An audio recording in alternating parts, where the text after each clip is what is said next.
Oftentimes when we're dealing with critters, we're looking for things that are getting in down low. So let me show you what I'm talking about. Everything looks fine here.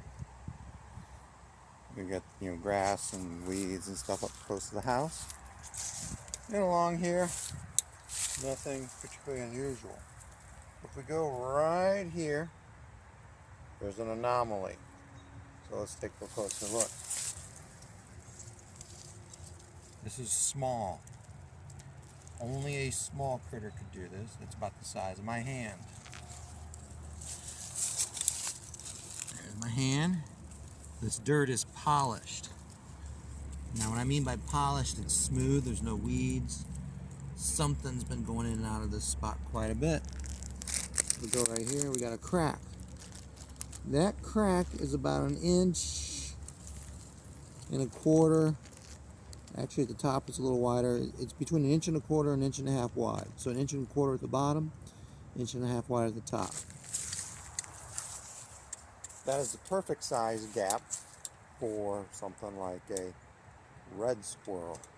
And that's what I think I'm dealing with here. So this part of the house just has a crawl space. There's no basement underneath of it. But down in the basement, I found piles of walnuts. And we have pine trees, which are associated with red squirrels. And I think we got some walnut trees in the other direction. So I believe a red squirrel is going through that crack down in the basement. The thing with reds is they'll go in little gaps like that, and then once they're in, they figure out how to get up into the ceiling. They're real trouble. So we're going to set up a pile of traps on that hole and see if something happens. Okay, a moment ago, I showed you that corner of the house where I think reds are getting in. Further evidence that we have reds in the area is this. So we got a pile of chewed up pine cones. And these are all pieces of chewed up pine cones, all piled up underneath this tree. I'm going to go over here. We got another pile here. More chewed up pine cones. Your grays aren't real big fan of pine cones, but reds love them.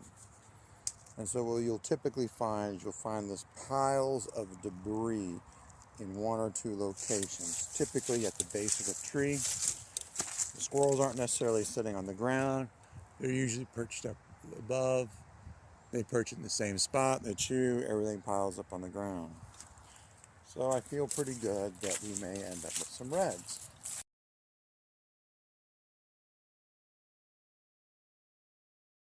Yesterday, I made a video about that hole.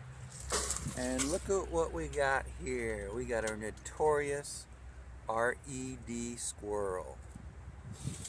We got anything in here? And we got one, we got a chipmunk in there. Well, they're probably both going in. So that's a good thing. So we're on the right track. So we will get him taken away, traps reset, and we'll go on from there. Thank you.